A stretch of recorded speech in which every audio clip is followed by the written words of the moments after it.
Alors, on a vu beaucoup de choses aujourd'hui. Il est intéressant de faire un recap de tout ce que nous avons vu par rapport à IIS. Ça va? Alors, comme j'expliquais avant, IIS, qui est Internet Information Services, c'est le service qui vous permet, dans le fond, de devenir soit un hébergeur web ou un serveur de fichiers. Alors, comme je vous ai déjà dit, il est possible directement dans votre Windows 10 de l'installer, hein, et pour que votre Windows 10 devienne un hébergeur web. Alors, comment on fait? On s'en va tout simplement dans Programmes et fonctionnalités et on va aller directement dans Activer ou désactiver les fonctionnalités. Et à cet endroit-ci, nous allons avoir la possibilité justement d'aller cocher nos... on va le trouver. Il est...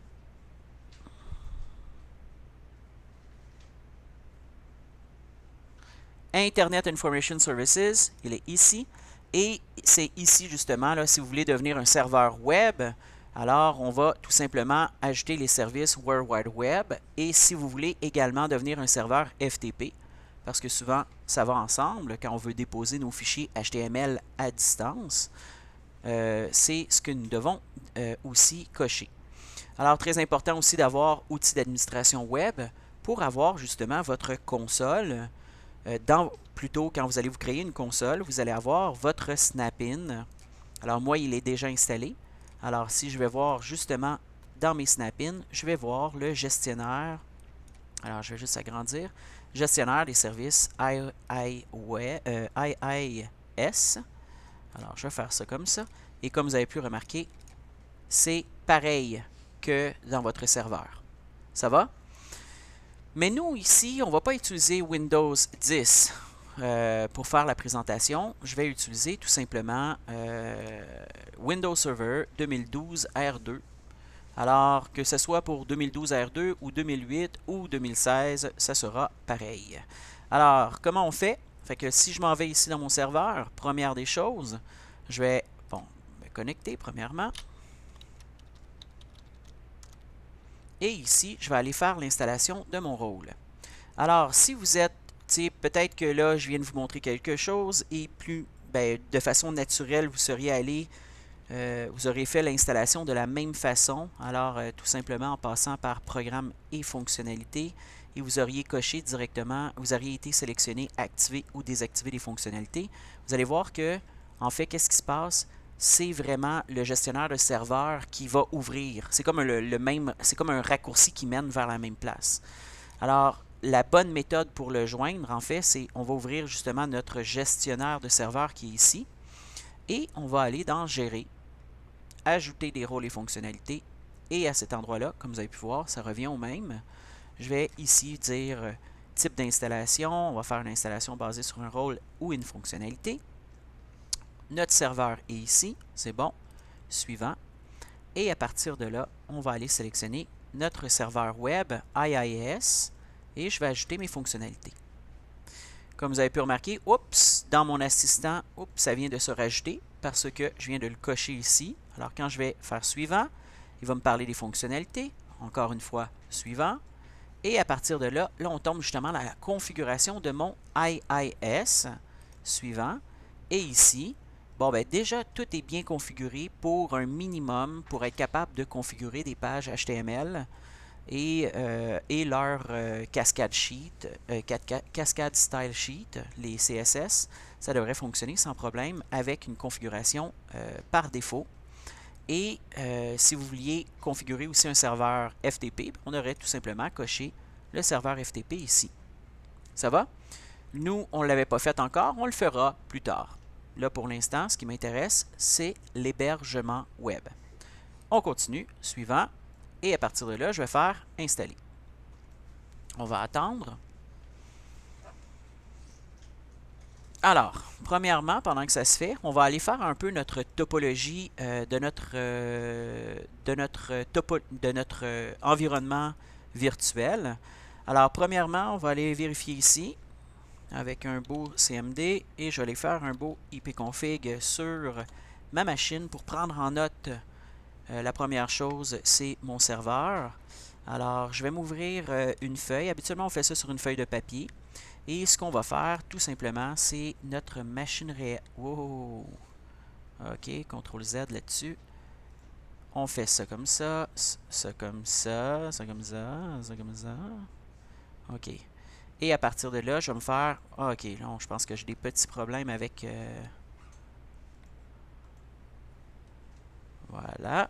Alors, ici, j'aurai mon serveur. Ici, j'aurai mon client. Et ça, c'est ma machine. Wow! On dirait que j'ai des problèmes avec mon crayon. Ici, j'ai ma machine réelle. Alors, pour ce qui est du serveur, fait qu'ici, ça sera le SRV. Ici, ce sera le client. Et ils sont les deux connectés sur une switch. On est en mode réseau privé haute.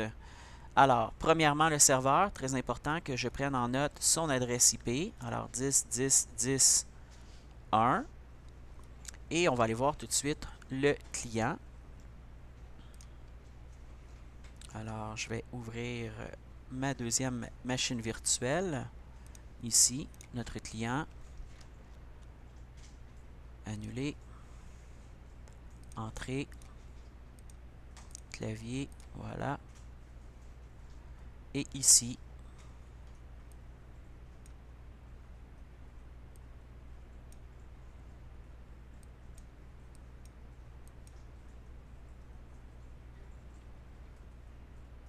CTRL A', clavier, CTRL A'.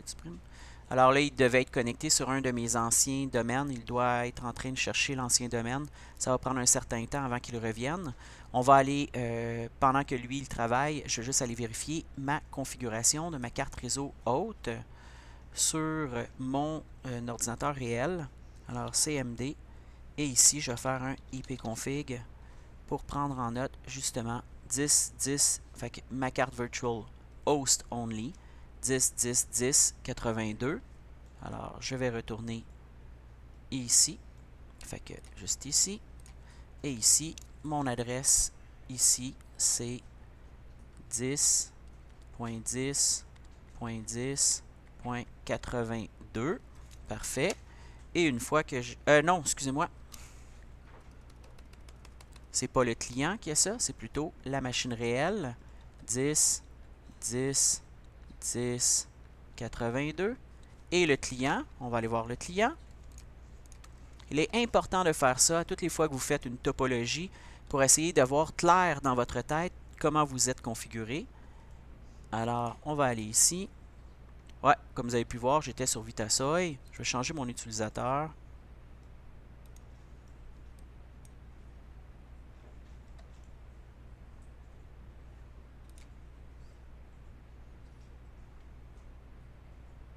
Alors, il doit encore sûrement chercher.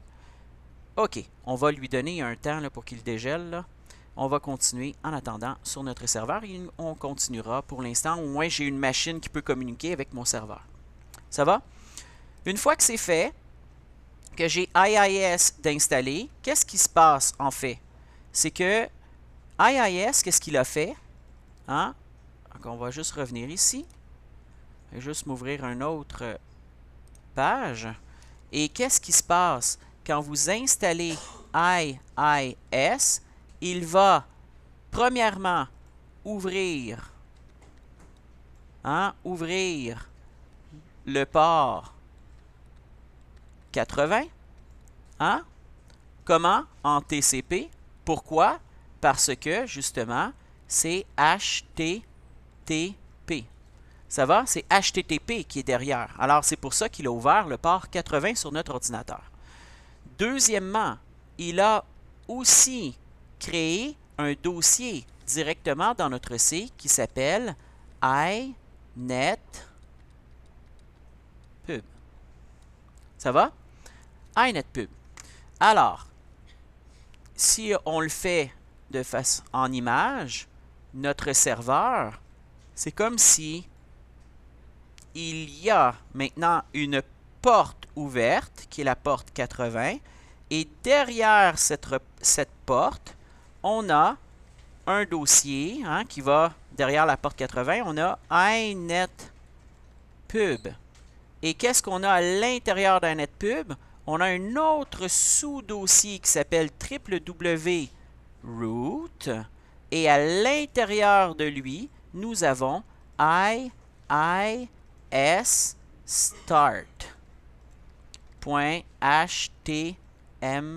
That's it. Alors, ce qui veut dire que présentement, il est déjà, tout de suite après une installation, on peut déjà tester. Fait que ce que je vais faire, alors je vais juste voir si mon client est revenu à lui. Entrée, clavier, CTRL supprime, changer d'utilisateur, bingo, il est revenu. Alors, comme vous avez pu voir, là, Vitasoy, ce n'est pas bon ici. Fait que je vais me connecter localement, de façon locale, en faisant tout simplement un point backslash. Comme vous avez pu voir, oups, il est revenu sur les utilisateurs locaux. Et là, ici, je peux prendre l'utilisateur local qui est administrateur, qui s'appelle Emika, qui n'a pas de mot de passe, et je vais rentrer directement. Ça va? Je n'ai pas besoin d'être dans le domaine pour accéder aux pages web. Ça va? Même si je ne suis pas dans le domaine, ça va fonctionner. Alors, on va juste revenir ici. Très important, encore une fois, d'avoir en tête toute la topologie de notre environnement virtuel. Alors, je vais faire ici un ipconfig. Et regardez, oups, ça, c'est pas bon. Vous avez pu voir ici, OK? Alors, ce que je vais faire, je me rappelle qu'on avait déjà configuré, ce n'est pas l'objet du vidéo ici, mais on avait déjà configuré le DHCP. Alors, si tout est correct, et que je vais ici, que je fais ça, comme ça, obtenir une adresse IP automatique, ça va? Alors, dans Gotham, il y a un serveur DHCP qu'on avait déjà configuré. Alors, comme vous avez pu voir, là, il travaille très fort présentement à essayer d'obtenir une nouvelle adresse. Et voilà. Et ici, je vais juste faire un ipconfig. Voilà. 10.10.10.3. Parfait. Parce que mon Gotham a déjà un DHCP. Alors, on va revenir au niveau de ma topologie. On revient juste en arrière. Fait que celui-là ici, c'est quoi? Je m'excuse pour le dessin qui n'est pas très beau ici. Fait que je pourrais peut-être juste enlever ça là, parce que c'est pas super sexy. OK? Et ici, je vais aller tout simplement aller écrire 10, 10, 10, 3.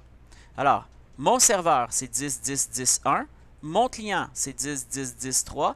Et ma machine réelle, la carte réseau haute, c'est 10, 10, 10, 82. Ça va? Alors, une fois que j'ai ça, là, c'est bon. Une fois maintenant que je sais que quand j'ai fait l'installation, il m'a ouvert le port 80 et qu'il a créé un dossier à inetpub, allons voir justement ce que je disais. Fait que ça, c'est bon. On va laisser le client comme ça. Je retourne au niveau de mon serveur. Je vous disais justement que dans le serveur, si je fais win dans le serveur, ici, j'ai un nouveau dossier qui s'appelle inetpub qui a été créé par IIS, l'installation d'IIS. Si je vais dedans, à l'intérieur, comme je vous disais tantôt, sur le schéma, il y a www.root. À l'intérieur, il y a IIS Start. Attention, très important de toujours travailler avec les extensions. Alors, comme vous avez pu voir, c'est .htm. Ça va? Pourquoi c'est important? Parce que souvent, les gens, c'est une erreur souvent de débutants, administrateurs débutants. Alors, quand ils vont changer, ils vont dire « Ah, ben je vais changer l'extension. Je vais mettre, exemple... bon, l'ordinateur il est en train d'essayer d'ouvrir. Juste renommer. Alors, je vais mettre .html. Et en bout de ligne, ce n'est pas instart.html parce que quand on regarde bel et bien avec extension, c'est .html.htm. Il faut faire très attention. D'accord? Il faut toujours travailler avec les extensions. Sinon, quand vous ajoutez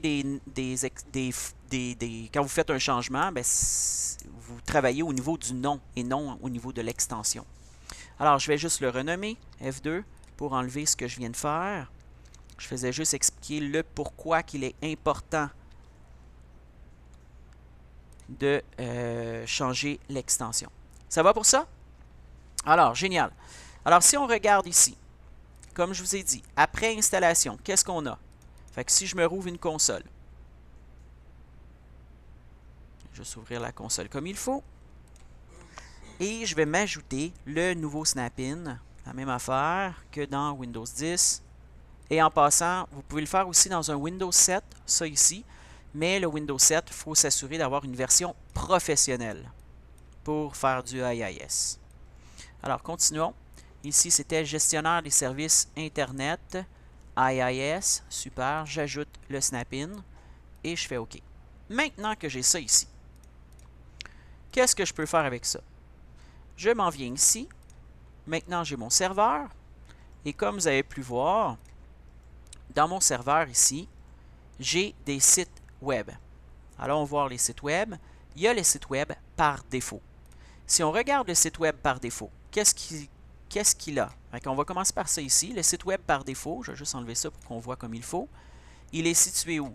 Bien, comme je vous ai dit tantôt, il est associé à tous vos cartes réseau.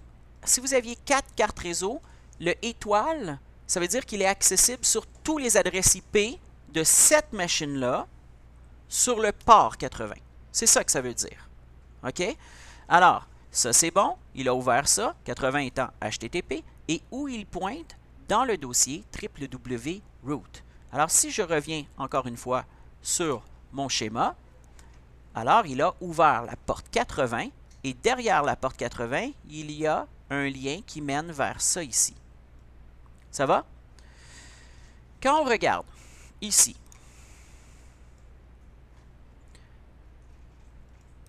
il va chercher les documents par défaut. Le premier qui va regarder dans le dossier, il va regarder si dans le dossier, il y a un fichier qui s'appelle défaut.htm. S'il n'y a pas, il va aller voir défaut.asp. Il n'y a pas index.htm. Il n'y a pas index.html. Et s'il n'y a pas, il va avoir iisstart.htm. Alors, testons-le, justement. Présentement, allons voir notre dossier. Encore une fois, si je vais ici, dans inetpub, www, j'ai juste iistar.htm.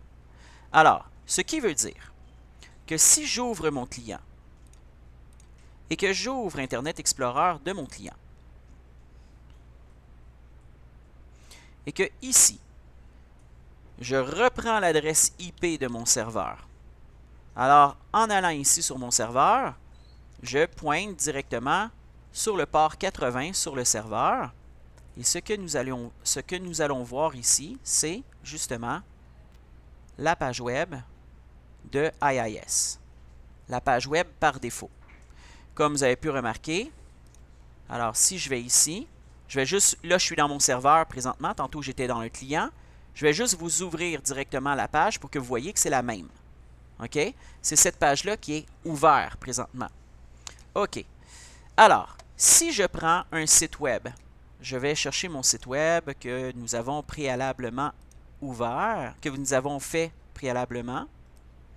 Ce que je vais faire, je vais prendre ces fichiers-là. Index, regardez ici, j'ai index.htm. Je vais le prendre, je vais le glisser ici. Alors, attention, ici, maintenant, j'ai oui iisstart.htm, mais j'ai index.html aussi.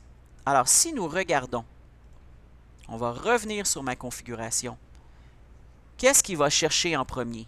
Il va tomber, il va vérifier défaut. Non, non, non. Oui, il va trouver ça et il va m'afficher ma page web personnelle que j'ai mis. Parce que index est avant iisstart.htm. L'ordre peut changer. Vous pouvez monter ou descendre l'ordre de recherche du document par défaut. Alors, continuons. Alors, testons. Alors, je suis au niveau de mon serveur. On regarde ça ici, c'est bon. On va retourner sur le client. Et ici, je vais faire 10, 10, 10, 1. Enter. Oups, attention. Ça ne veut pas dire que ça ne fonctionne pas. Le navigateur client, il va aller voir son cache avant. Vu que tantôt, nous sommes allés voir la page web, lui, il est allé dans son... Il est allé voir son cache Internet. Je vais juste enlever ça, c'est un peu fatigant. Je vais juste réduire un peu. Voilà. Fait que si on regarde les paramètres par défaut, hein, ici, à propos de l'Internet Explorer, non, c'est pas à propos, c'était ici, dans Options Internet, l'historique de navigation, supprimer. Il y a un Internet, les Temporary Internet Files. Quand vous êtes allé la première fois, il a pris les fichiers, il a téléchargé les fichiers directement dans votre ordinateur. La deuxième fois que vous retournez sur le même serveur, il va vérifier avant tout si vous êtes allé aujourd'hui. Oui, vous êtes allé. Alors, il va dire, ben, tu retournes voir le même site. Alors, je reprends mes fichiers que j'ai téléchargés tantôt et je te les redonne. Alors, ce qu'on doit faire ici, je pourrais effacer mon cache, mais ce qu'on peut faire aussi, c'est lui dire, hey, force-toi un peu et retourne vraiment sur le serveur. Ne va pas voir localement. Retourne sur le serveur. Voilà, ça fonctionne. Ça va? Sinon, un autre truc que tantôt je disais aux étudiants aussi, pour vraiment bien, là, si vous ne voulez pas que ça vous arrive, là, que vraiment vous voulez tester, vous pouvez partir en mode privé. Le mode privé, ça fait en sorte qu'il ne va jamais vérifier son cache avant. Il n'enregistre pas de fichiers dans votre ordinateur. Bon, bref. Ça va pour ça? On a vu que ça fonctionne. Parce que l'ordre, ça respecte l'ordre. Parfait. Génial. Une fois que ça c'est fait, j'ai fait faire à les étudiants aussi, je vous ai dit, essayez de changer le nom. Placez-le, appelez-le Emika. Ça va? Je l'appelle emika.htm. Et là, ici, qu'est-ce qui va se passer? On va retourner voir notre client. Si je fais F5, c'est IIS qui part. C'est normal. Pourquoi? Parce que nos documents par défaut, Emika n'existe pas ici. Alors, il a vérifié, non, non, non, non, oui, il a mis II Start à la place. IIS Start. Fait que, qu'est-ce qu'on doit faire dans ce temps-là? Si vous voulez vraiment qu'il cherche un fichier, vous devez changer les documents par défaut de votre site. Alors, je vais faire Ajouter. Et ici, je vais l'appeler, mon fichier, je l'ai appelé emika.html. Voilà. Je fais OK. Et qu'est-ce que je vais faire? Il faut s'assurer, bon, ben là, il s'est mis tout de suite placé en haut. Tantôt, j'ai eu une question. Il me dit, hey, pourquoi c'est écrit local, puis ici, c'est écrit hérité? Tous ceux-là viennent de la configuration master en haut. Si on regarde ici, de façon maître, alors on va juste rentrer dedans, tout ça ici, tous les fichiers, c'est une configuration automatique qui vont se placer dans les enfants en dessous. Alors ici, si je vais dans l'enfant directement et que je change les droits, chacun peut avoir leur propre configuration. Alors celui-là, c'est une configuration locale juste pour lui. Et les autres ils ont été obtenus par la configuration en haut complètement. Ça va? Alors, testons voir si ça fonctionne. J'ai placé Emika en haut. On revient ici. Je fais quoi? F5. Voilà, ça fonctionne. Ça va? Pourquoi? Parce que j'ai placé mon document par défaut Emika. Génial! Une fois que ça c'est fait, qu'est-ce que je vous ai fait faire aussi? Je vous ai dit, OK, cool, tu as bien compris cette partie-là. Alors, ce que nous allons faire maintenant, c'est, je vais juste revenir dans www.root, et ce que nous allons faire ici, c'était de prendre le fichier, celui-là ici, et celui-là, hein, les deux, CTRL-X, et je vous ai dit, directement dans INetPub, hop, on ne se met plus dans le dossier par défaut. OK? Je vais m'en faire un autre. Mon site. Oups, attendez, très important, underscore, mon site. Je retourne dedans, je colle mes documents. Ça va? Présentement, si on regarde, est-ce que ça marche encore? Non, c'est sûr que non. Pourquoi? Parce que il va chercher directement dans www.root. Ça ne fonctionnera pas. Alors, testons. Dans le client, si je retourne ici, F5, c'est IIStart qui va partir. Le fichier que nous retrouvons justement dans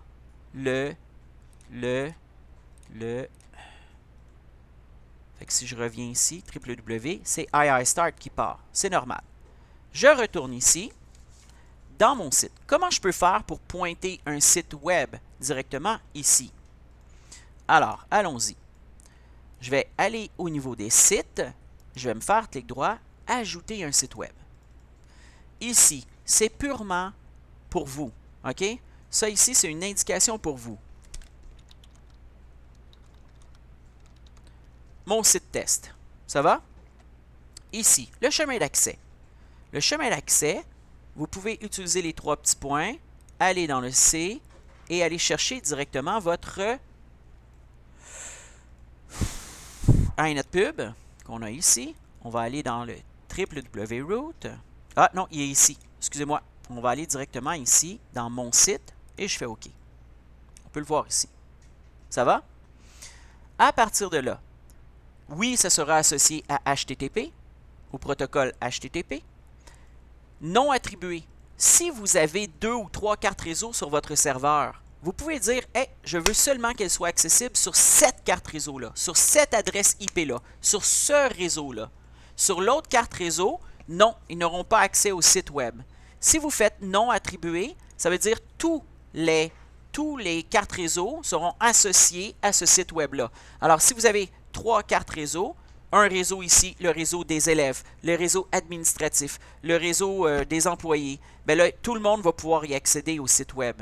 Mais vous pouvez aussi dire, non, 10, 10, 10, c'est juste les employés, juste les élèves, bien juste les élèves peuvent y accéder. OK? C'est ici. Fait que tout non attribué, ça veut dire tous les cartes réseau, toutes les adresses IP, ça va fonctionner. Parfait. Je vais faire OK là-dessus. Il dit, hey, attention, 80 est associé et attribué à un autre site web. Est-ce que tu veux continuer? Oui. Vous ne pouvez pas mettre 2 sites web. Comme vous avez pu voir, oups, il y en a un qui s'est mis down. Pourquoi? Vous ne pouvez pas mettre 2 sites web sur 80. Alors, si on regarde ici, on va revenir sur mon schéma. 80, présentement, tantôt, c'était lui. Si je lui donne une autre configuration à l'intérieur, je dis « Ah non, tu t'en vas dans C, iNetPub, et que là, ici, je m'en vais dans mon site, et que là, ici, tu vas aller chercher imika.html,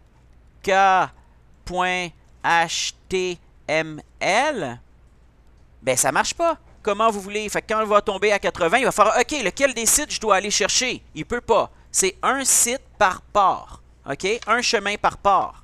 Alors, lui, il s'est mis off. Fait que celui-là ici, il est off. Et celui-là va prendre vie. OK? Alors, revenons ici. Celui-là, ça fonctionne. Fait que lui, il est down présentement, mon site. Et ce que je vais faire le contraire. Je vais prendre lui ici. Je vais le mettre à off. OK? Ça, celui-là, c'est celui qui a IIS Start. Et celui-là ici, je vais le mettre à on. Fait que je m'en vais ici, démarrer. Alors là, c'est l'autre site qui vient d'embarquer. OK? À partir de là, si je m'en viens, je m'en vais dans le client. On va le tester.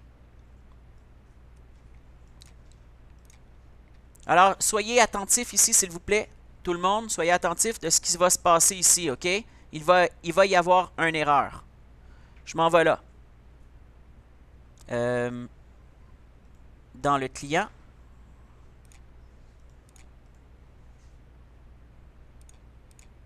OK, je retourne. 10, 10, 10, 1.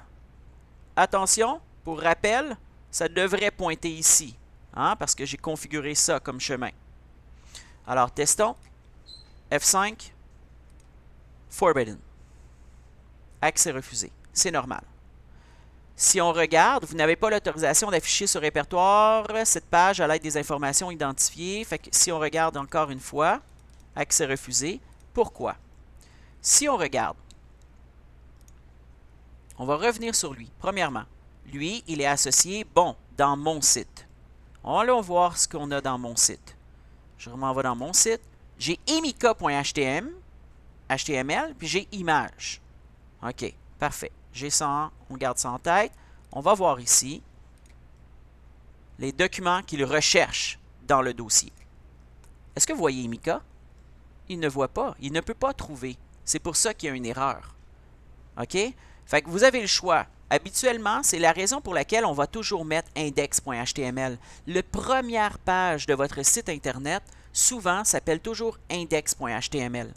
C'est parce que le serveur, par défaut, c'est sa configuration, il va chercher ça. Alors, pour ici, pour l'instant, pour que ça puisse marcher, j'ai deux choix. C'est soit que ici, je m'en vais l'appeler index.html, ou, encore une fois, je retourne dans mes defaults de celui-là, et je vais aller tout simplement right-click. Non, je m'en vais ici, ajouter, et ici, je vais mettre emika.html. OK. Voilà, il est là. Fait que lui, il est on. On peut voir ici par l'état de l'icône. Et emika.html, c'est bon. Allons le tester dans le client. F5. Wouhou, ça fonctionne. Ça va? L'autre exercice que je vous ai fait faire. Comment je peux avoir deux sites web en même temps? OK. La méthode un peu de pauvre. Parce que bientôt, on arrive, là, mon but, c'est de vous amener vers DNS par la suite. OK? Comprendre les alias. Parce qu'on doit travailler les alias. Mais si vous ne voulez pas travailler les alias, vous pouvez travailler aussi au niveau des ports. Alors, présentement, si on revient sur notre schéma, le port 80, on a associé ce site-là, présentement sur le port 80. Ce que nous allons faire, c'est ici. Alors, on va juste essayer de rendre ça. Peut-être d'en faire un autre. Fait que ce que je vais faire, il y aura sur mon serveur, j'aurai sur le port 80, ici, il y aura, dans le fond, inetpub, mon site. Ça va? Et sur le port 80, 80, il y aura ces deux points. Tiens, on va aller replacer dans le fond inetpub. Et là, vous pourriez placer un autre dossier, là, autant de sites web que vous voulez, sur les ports que vous voulez. Et ici, bon, ben, je vais aller replacer parce que là, j'en ai pas d'autres. Alors, je vais replacer ici le www root. OK, fait que lui, il cherchait emika.html. Et pour celui-là, il y a à l'intérieur, il y a start.htm.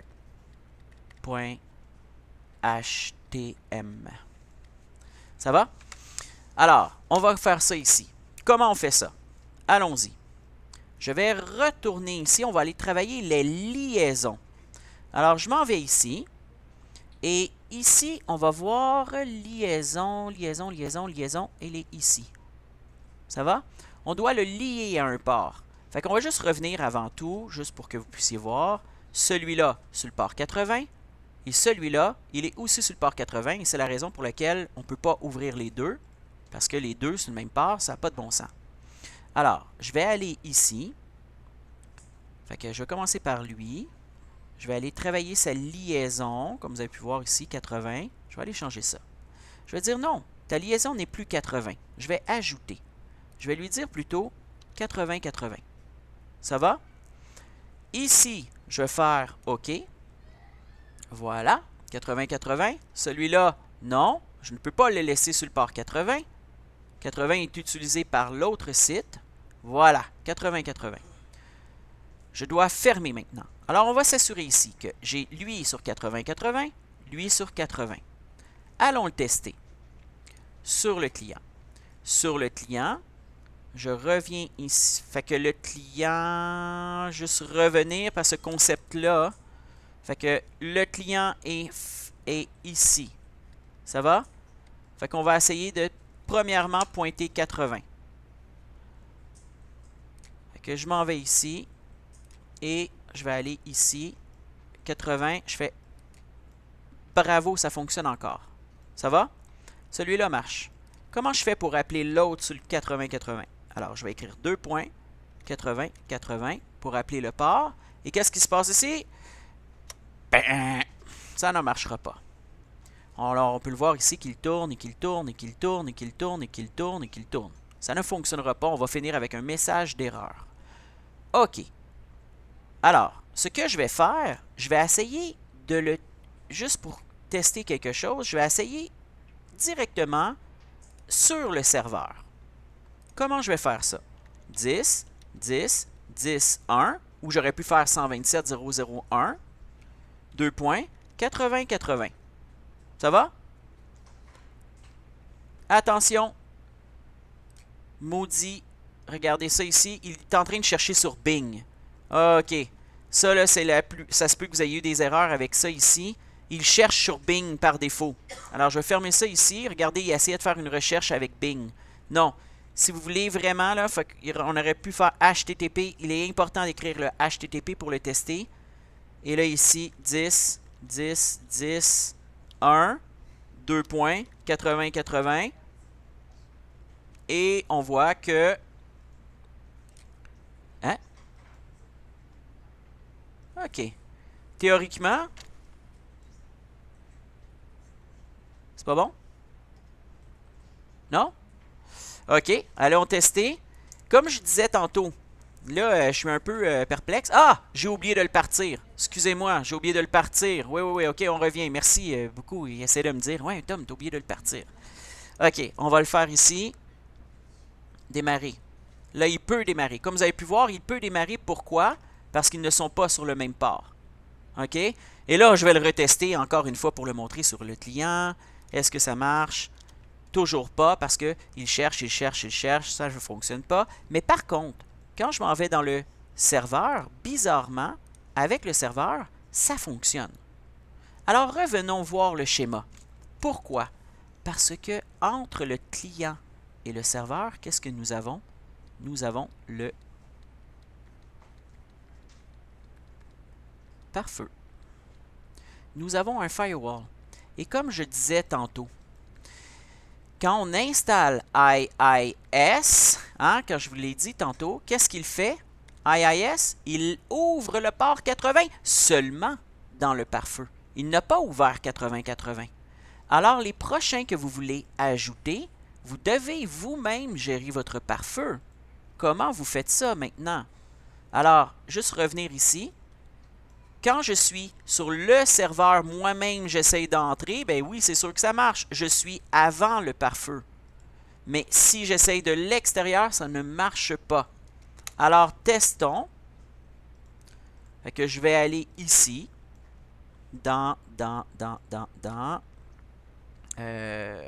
Oui, OK. Fait que je m'en vais au niveau de mon serveur. C'est le serveur que la porte 8080 est fermée.